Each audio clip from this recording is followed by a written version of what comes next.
Родителите имаат право да бараат одговори, а институциите се должни да им ги дадат. Панче Точковски верува дека обвинителството ќе ги расветли сите прашања од страна на родителите и јавноста за трагичниот пожар во Кочанското кабаре. Министерот посочи дека има обиди за манипулација со македонскиот народ и со родителите и семејствата на загинатите. Не можам да не спомнам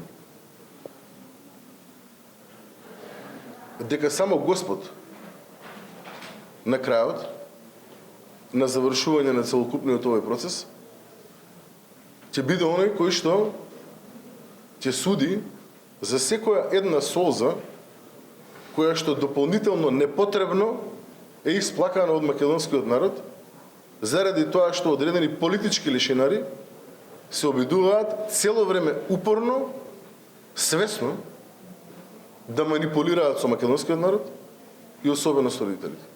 Во меѓувреме, СДСМ продолжува да обвинува дека разрешените полициски функционери од Кочанската станица треба да бидат обвинети. Прашуваат зошто главната инспекторка за економски криминал не знаела што се случува во Пулс. Како Јованова дозволила и натаму да работи МММ кафе Доел Кочани, имајќи го во предвид фактот дека објектот само неколку месеци пред тоа бил казнет од страна на УЈП за неиздавање на фискални сметки. СДСМ обвинува без докази и се меша во истрагата, реагира ВМРО ДПМН. Според нив, социјалдемократите цел мандат игнорирале што се случува во Кочанското кабаре.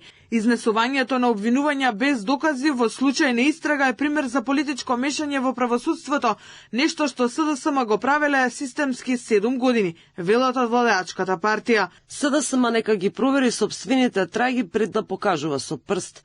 Институциите, како никогаш предходно, темелно постапуваат по трагедијата во Кочани.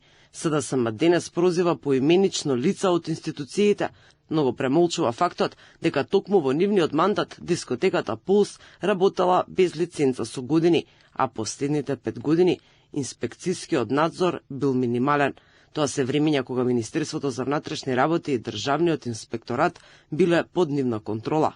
Крајот на мај заврши истрагата која водеше основното обвинителство и тече рокот за увид во доказите од страна на одбраната. Потоа обвинителите ќе поднесат обвинителен акт до судот кој ќе го оценува. Во оваа истрага има 46 осомничени и 3 фирми за предизвикувањето на пожарот и работењето без валидна лиценца, притоа прекршувајќи бројни безбедности стандарди, вклучувајќи недостаток на противпожарни системи и доволно излези за евакуација. Обвинителството за организиран криминал и корупција води втор предмет за одговорноста на полициските службеници, кои досега опфати 14 началници и полицајци.